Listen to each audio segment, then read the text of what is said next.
right, Ambrosia Parsley.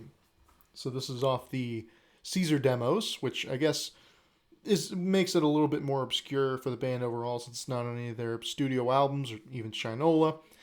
But I guess among their demos, it's a bit more of the Caesar demos are, I guess, a bit more well known in general. But yeah, it's a fun little ditty to know. Let you sort of play around in the funky kind of realm that that Ween likes to delve into every once in a blue moon. Now this is in E flat, but I'm playing in E standard, but I'm still playing it in E flat. I decided not to adapt it for E because there's a possibility. There's no live footage of them playing this, as far as I'm aware, and I don't think they've ever played it live.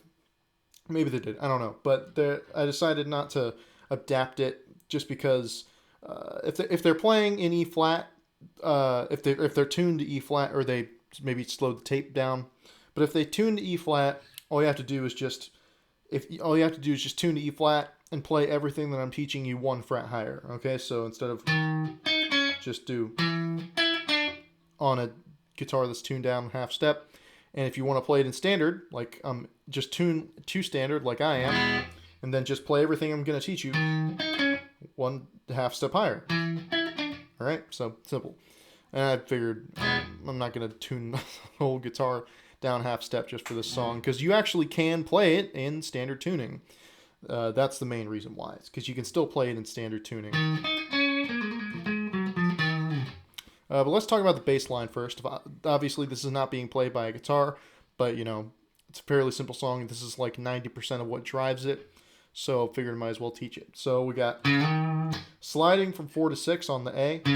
You can also hammer on, which might be what the bass is doing, but I prefer doing it. I prefer sliding. And then just it's very quick, kind of staccato on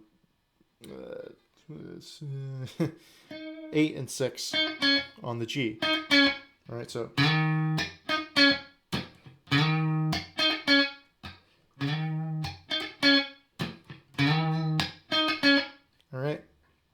And there is a strumming part, which the guitar does, but if you're playing this sort of by yourself and you want to make the arrangement a little bit more, or just with a limited group of people, you just want to make the arrangement a little bit more full and whatnot, you can do what I like to do here,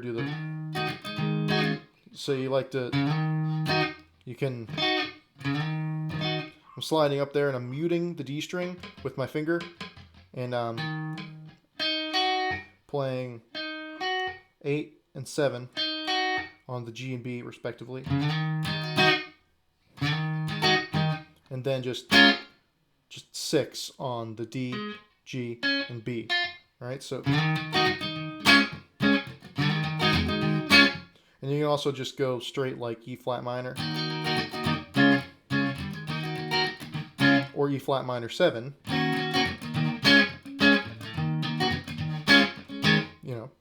But the actual guitar strumming that is there, it's going to be up here. You're going to bar from the D to the high E with your finger on the 11th fret. All right, so just sort of straightforward, kind of this type of strumming you're probably familiar with. And every once in a while, you're going to throw in pulling off from the 14 to the E back to the where you're barred here. Right, so,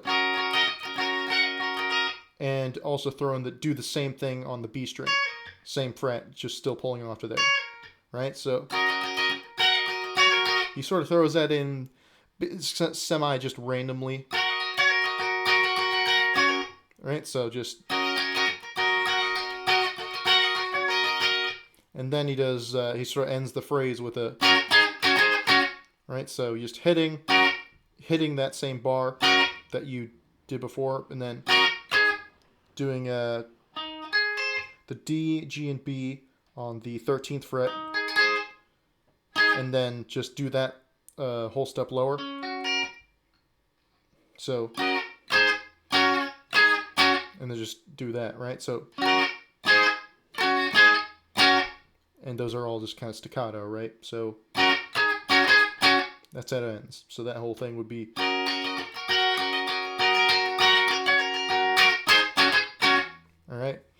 and there's fills some space in there. It's just a little guitar part that's in there. It's nice. It's cool. Then I decided to sort of mimic that little synth thing that's in there, which is just this. I've got a distortion and just a flange effect, in case you're wondering. But this is what it...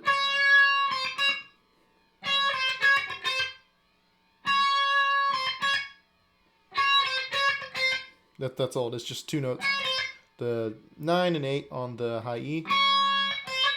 You're going to start off like the shorter 2 notes after that, but just 9, 8, 9. Alright, and then 9, 8, 9, scratch, 8. So what I mean by scratch is just sort of letting go of pressure in your fretting hands. So, right? So, because you don't want to go, I mean, you can, it sounds fine, but it's not what I'm doing. It's, you know, just, alright, I just thought it sounded neat. I thought it sounded appropriate and whatnot. And then there's the lead kind of thing that gets thrown in there. Starts off with some unison bends. I'm gonna say these from where it is on the G string. So this is 13.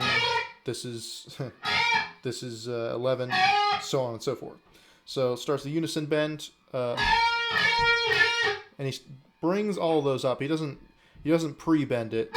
He brings all those up. All right, does 3 of those, and then he he just does 1 on the 11. All right, so then 9, and then down here at the 7. Oh, sorry, 6. All right, so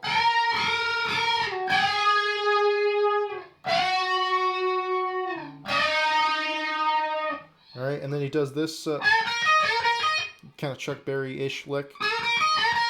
So he just a little push up there on the G, on G13. Just do that little phrase twice.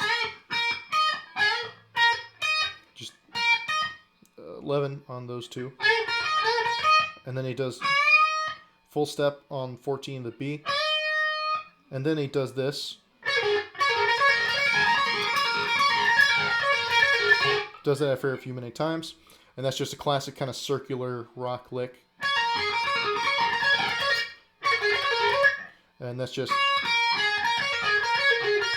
pulling off from picking and then pulling off from 14 to 11 on B, then plucking 13 of G, then plucking 11 of B. All right, and just repeating that. If you want to hold your finger there, you can do that. Or if you want to just, right, you can do that too. And then he bends up whole step on 14 of the E. And then he does a sort of smaller bend after that. So, and then from there he just kind of descends pentatonically.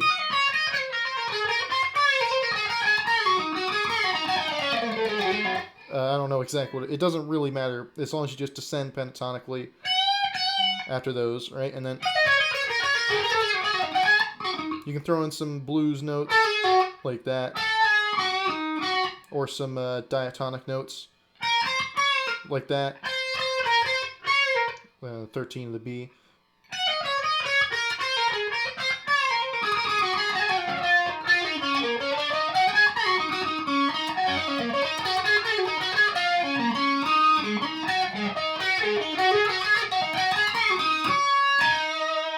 As long as you resolve there on the E notes, on the E flat,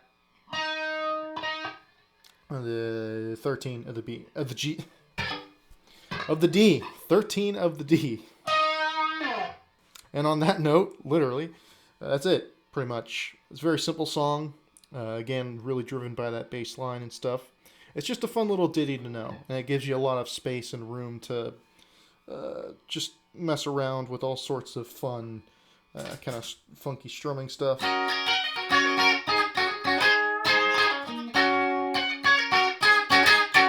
Right, and then like like I said before, that's fun to mess around with. So thanks for the request, and have a nice day.